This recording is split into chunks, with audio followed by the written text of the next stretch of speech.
I'd like to introduce Richard Foy, who is works for DIA, responsible for leading the achievement of the vision for Result 10. Thank you.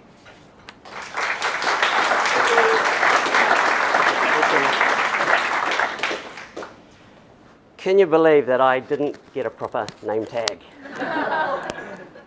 Can't believe that. Inga mana, inga reo, inga rauranga tira mā.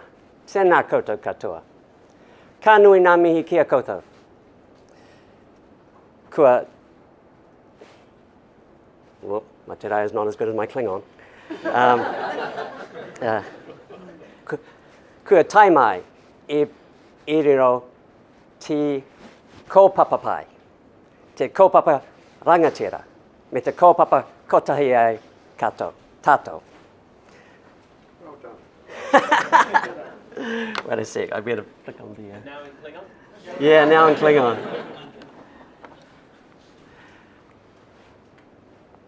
Kia ora, morena.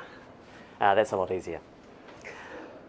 Thanks, Meg, for the wonderful welcome, and thanks for bringing the music video, which was Meg's choice. It's all about being here, right now. I've actually got a slightly different signature piece of music that I just want to play for a few seconds, which is from a different vintage, and it's actually going to take us from today a little bit back in time.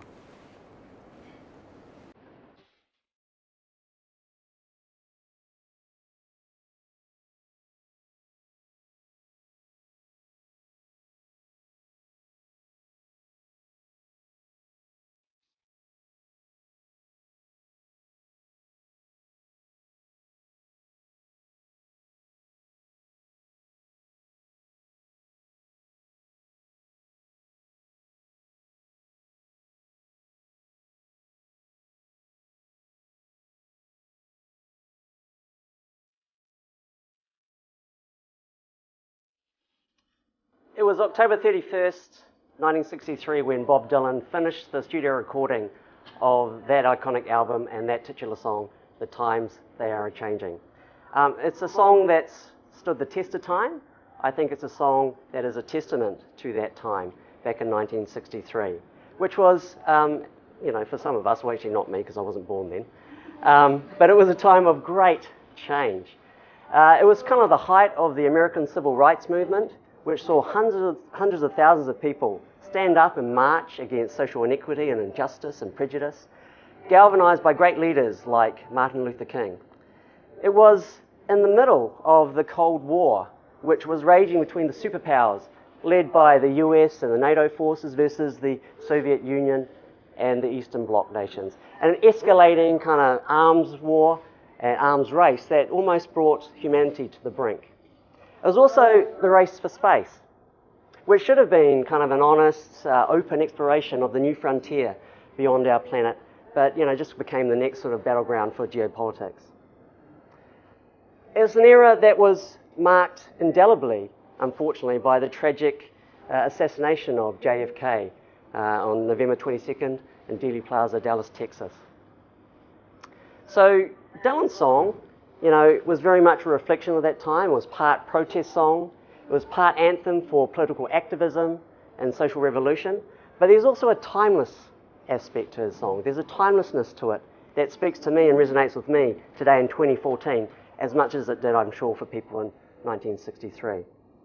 Because I believe it's a call to action for generations to open their hearts and their minds, their eyes and their ears to the world that's changing around them, that's actually unfolding, to actually get up and do something about it.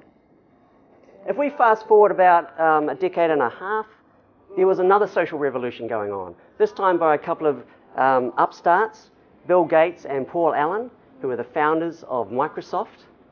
They had a dream, a computer on every desk and in every home.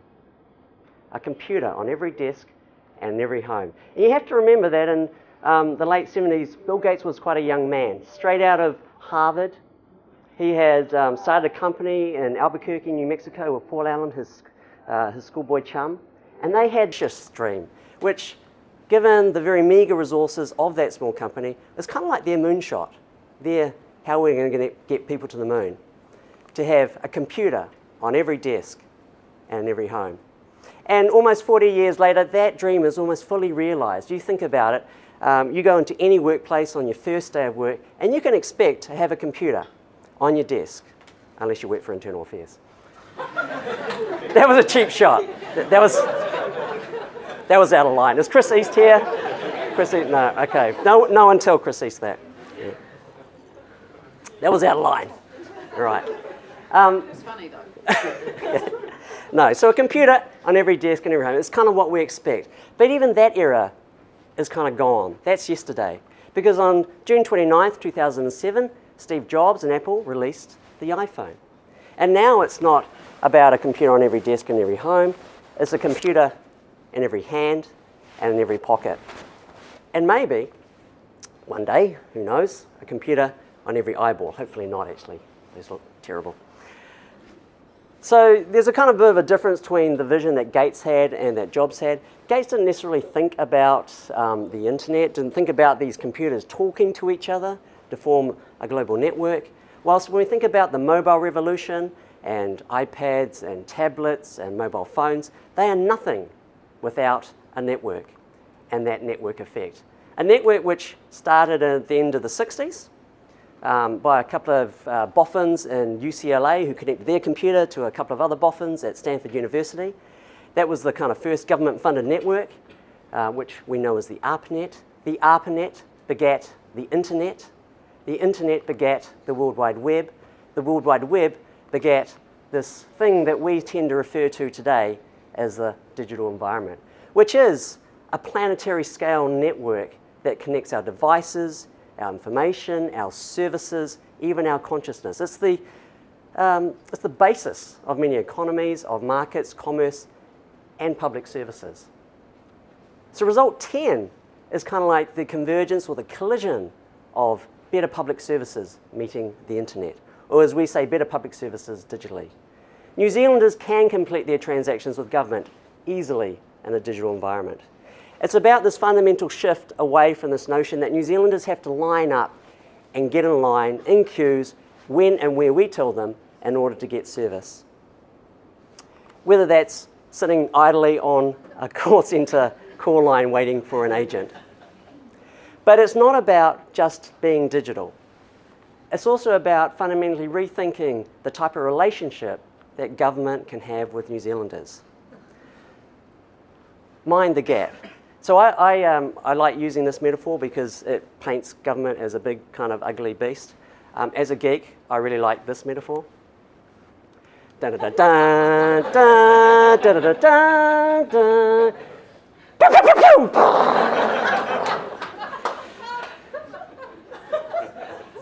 You're enjoying this, aren't you? Okay, maybe not. Maybe we'll stick with government as a monkey.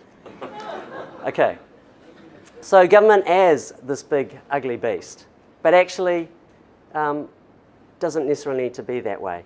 My mother, when I, kind of corny, isn't it? My mother, when I grew up, she had a term that she used. It's Cantonese. My Cantonese is only slightly better than my Te Reo and my Klingon. It was Holtlam, which meant good heart. And she used to use it to characterize people in terms of having good character, good intent. And we need to have good heart for the services that we deliver. We need to have a good heart within the public service. I'm going to share with you a story, actually, about having good heart, or maybe the case of not. It's a story that was shared with the Result 10 team through some extensive research that we were doing with a number of customers last year. This is not our story. We didn't make this up. This is someone's story who was told to us. It's quite an emotional journey. It's by a young woman called Olive Oil. I think that's her pseudonym, not her real name. Starts in 2011 and 2012. She was working in 2011, went to UCOL in 2012, and she had a dream. She had a dream of doing stage production, screen production. So in 2013, she interviewed for a position at EIT doing screen production. She got accepted. Woo! She was happy about that. In January, she applied for a student loan and a student allowance through StudyLink. Anyone from StudyLink here today? That's okay. I've cleared this with Susan Kosmala, so we're all good here. In March, Her loan was actually paid for the course-related costs. Woo, great. She's a design student, which is probably why she can't spell so good.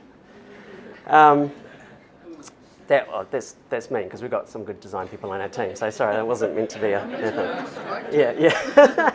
In April, she moves into a new place with her partner, having moved from Palmerston North to Napier. Quite a complicated arrangement she's got, because her partner's got children from another marriage, so there's child support, there's a mortgage that's got to be looked after.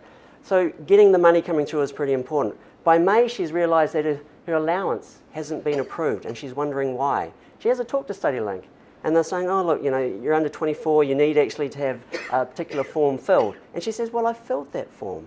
I filled that. I've given that to you already. Well, no, it's got to be a single parent's form, and we gave you the wrong one. Oh dear. So she gets the form filled, she sends it, she gets another letter back saying, oh, actually, no, we kind of got that wrong. It was probably the other form you needed to fill in. She's got an unhappy face. She decides to enlist the help of her mother, who's from Dannyverk. And it's actually at quite a bit of inconvenience, because her mother looks after the small children, the young brothers of Olive. So she has to go there, and she takes her to the StudyLink office, and she actually finds that they're a lot nicer and more helpful with her mother there. She finds out, though, that they lost the forms, and she's got to refill in the forms again. And now she's starting to get a little bit worried, because she's come into the office, she hasn't made an appointment. She asks why. Well, you've got to ring and make an appointment, you can't just drop in. But she's kind of getting a bit annoyed because people aren't picking up the phone. And she's really worried about having to spend more than she needs to spend, because she's in the middle of a course, and she's just getting a bit antsy about the money side of things. Finally, in July, remember she made the application in January, finally she gets the allowance paid. But it's not the right amount. OMG, fifth. And we've lost her there, because really she's just had enough. She's just had enough. This is how she titled her little journey to us. A story of heartbreak. And we've got to ask ourselves, what does it take to break the heart of one of our customers? We've thought about this a little bit, and we try to obviously put a really human, customer-centered lens on everything we do, which is why we developed these personas a little while ago for the result. And it's really just helped us understand that there is no such thing as an average New Zealander. Olive may not really be an average New Zealander. In many ways she may be, but she's got very particular circumstances that led her to her particular journey. Lucy is no average New Zealander. Of course I would say that because I'm her father. But I wonder, are we ready to be able to deliver service to her as a digital native into the future? And I've got to ask the question, are we going to break her heart? That's pretty solemn. Let's lighten up the tone a little bit here. So what are we going to do about it? Well, Result 10's been working on this strategy, a digital service strategy, what we call a blueprint. It's our kaupapa. It's something we've been working over the last 6 to 9 months with the Digital Service Council, the Result 10 working group, and many of you here today who've worked shoulder to shoulder with us to help shape that blueprint and the actions that have to flow from there. I tend to refer to it as the 3Ds, or the Result 10 in digital 3D, because there's 3 digital dimensions to the vision. The first of is the customer vision, or how we want customers to be.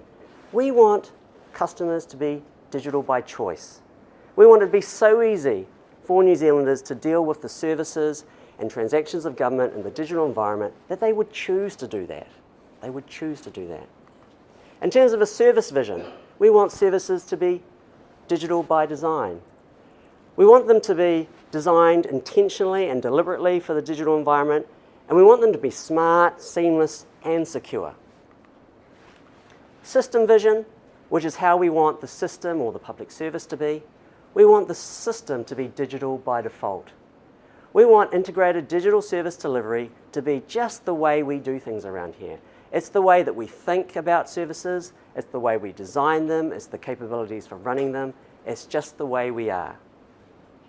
So I'm going to talk a little bit about each of those in turn.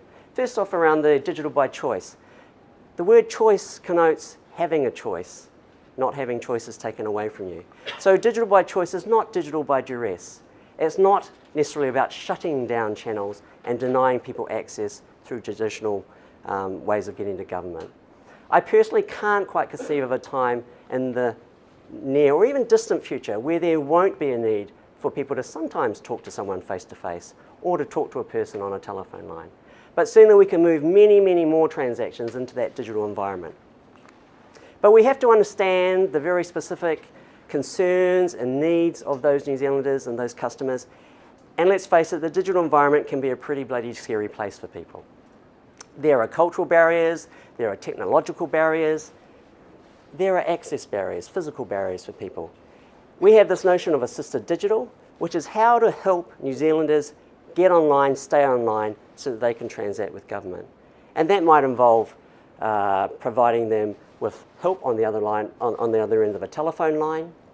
It may be about getting other people to do things on their behalf, or it might be just providing them an on-ramp in a service centre so they've got access to a kiosk because they don't have the technology.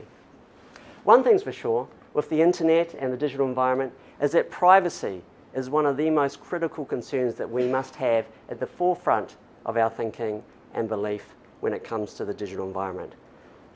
Privacy is so entrenched and ingrained in the psyche and the culture of New Zealanders, and actually the public service, that we can't walk away from that. We can't step away from it. We have to always be thinking about how we protect people's privacy and their rights to privacy. I sincerely believe that part of that is about privacy-protected access or authentication to services and privacy-protected digital identity. We happen to have something called RealMe, and some of you may have heard of it. That's all I need to say. But yeah, it's something that I do truly believe is really critical to how we're going to actually unlock the free flow and seamless transactions of New Zealanders, and doing that in a very secure, privacy-protected way. In terms of the service vision, what does it mean to be digital by design, to exploit the very best that the digital channel can provide for us? Well, actually, if I just take away the digital bit and we just think about services and service design, to me, design is about sweating the details, about paying attention to those little details.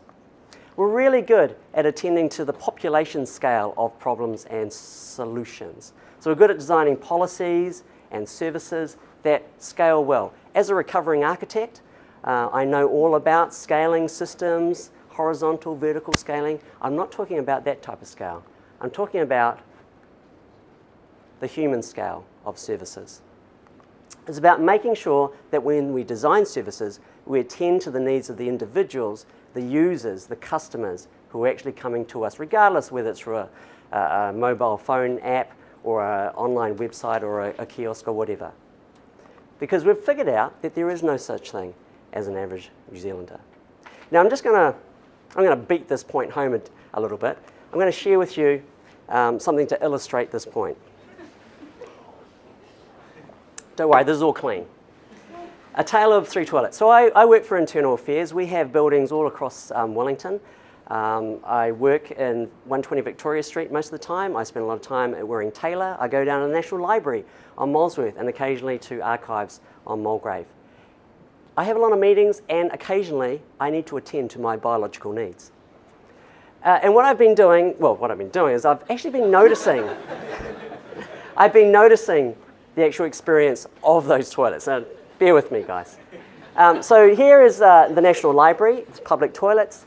It's a brand new, it's a refurbished building that just got reopened last year or the year before by the PM. And quite nice toilet seats, pretty solid, good feel to them. Waring Taylor, just recently refurbished. So the property owner has refurbished the entire building and they've gone up and redone all the toilets. Really nice, solid feel to those toilet seats and toilet lids. And 120 Victoria Street, kind of an older building. I see some friends here from 120 Victoria, and you know, they're kind of a little bit budget, to say. But it's not, they're all very functional. They all kind of look about the same. They've got a slightly different look and feel, but they're all very functional. But what I was interested in was the actual function. And by the way, I checked out the toilets here. Go from the fully up to the deployed stage took about 0.43 seconds in the Te Papa toilets. But anyway, in National Library, half a second. 0.48 seconds in Victoria Street. How long did it take in Waring Taylor? I don't know if anyone's ever timed this. I use my smartphone to time this. 10 seconds. 10 seconds. Why 10 seconds? You know, that is not a random feat of engineering or design. Someone very intentionally thought about this and made it 10 seconds. And I can think of two reasons. One, from a personal user experience perspective, is that it's quieter, because, you know, the last thing, like bang, like that, and it makes a horrible noise. And it's well known that many people don't like touching toilet seats, so they tend to use their feet like that. And so it makes a heck of a noise. And that's the second bit, is that from a sustainability perspective, this toilet seat lasts a lot longer. A lot of those other toilet seats break and you need to get replaced because people in the user experience, they don't touch it, they just slam it down. So in taking 10 seconds, it protects the mechanism and also gives you time to just get ready. So sweating the details is what being digital by design really means. It means that we need to think about the user experience of the customer. It needs to be good. We need to think about those details so that they don't say that our experience sucks. Okay, so the system vision. Some of you have heard me talk in the past about, you know, being really inspired by Amazon and Jeff Bezos, so this notion of, you know, one-click transactions. Amazon really spearheaded that. What about one-click public services? Or even better, no-click public services. Think about the many cases where we already know so much about you that we even know what you're eligible for and what you're entitled to. How about that? How about making it no-click sometimes? We've got a long way to go though, because frankly, the left-hand, right-hand government typically doesn't know what the other is saying. If it did, we probably wouldn't end up with this kind of thing. Which I believe at last count, and this is to the probably dismay of Tina Sutton and her team, it's something like 1,200 websites in the .gov.nz domain. We need to start thinking and operating much more like a team. I can't think of a more iconic or high-performing team than the New Zealand All Blacks. They, to me, personify a group of individuals who, in their own rights, are stars. They're each very, very capable. They're excellent at the various positions. I'm not a rugby fan, so I can't even tell you what the positions are. But I know that each of them has trained hard and excels in their own position and what they do. But it's the coming together as a team that makes the New Zealand All Blacks a great team. And that's what we need to do as government. So yes, Inland Revenue is the best at collecting tax. MSD's the best at paying benefits. DIA is the best at verifying identity. But it's about the combination of all those things, the synergy of that, which we really need to care about. To paraphrase Obama, there is not a tax-paying public and a beneficiary public. There's not a law-abiding public and a non-conforming public. There's not a business public and an individual public. There's a New Zealand public, and we're the public service, and we've got to act like this. And part of that also means working across results. So we have some friends from Result 9 here. So Result 9, Result 10 have to be in a very delicate dance. There are many things that we share alike in our DNA, and we need to work towards that through our blueprint and our plans. So finally, to be digital by default, we need to be actually launching digital services. We need to actually be innovative and thinking ahead. But typically what we do is we launch those services, especially in the digital environment, I've seen a few of them, and we leave them. We need to start loving them. We need to think about life cycle product management of these things, putting around them the skills and the capabilities that are going to keep them alive and vibrant for the years to come. Pre-Result 10, this was kind of how we saw things, which was kind of every agency steaming away, doing their own thing, their own programs, their own plans. Today is about getting that fleet a little bit better aligned, focused on the direction that we're heading through the blueprint and the actions in there. So this event we call alignment. I think it's really cool that you're all here today. I'm really thankful of that. I know that some of you probably came here because you just got told to by your boss, or you got some random invitation and you thought, oh, it might be kind of interesting on a Friday. Some of you are here because you've actually worked with us. I'm not really too worried. What I do know is that if you believe what we believe, that we can fundamentally transform the experience of government for New Zealanders, and we're probably going to use some technology, then we're probably of the same tribe. And we need to work with you. Because it's abundantly clear to me, and my team and all the others that we work with, is that we can't do this alone. And actually, I bet you can't do it alone either. So today's a really good start of us actually working together. Because in many ways, I see Result 10 as being our moonshot. It's our audacious, our big, hairy goal that we're trying to achieve. And I really think that we can achieve some greatness if we actually work together. Thanks.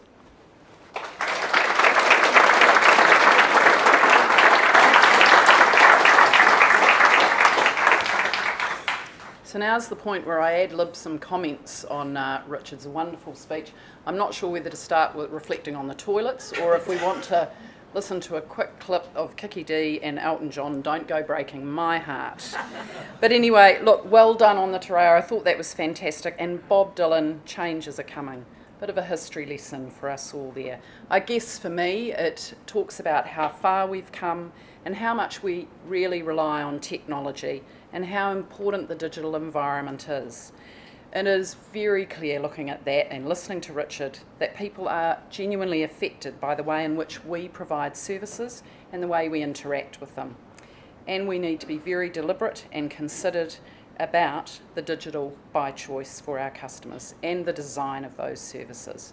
And lastly, the very clear connections between the result areas of 9 and 10, because individuals are business and business are individuals.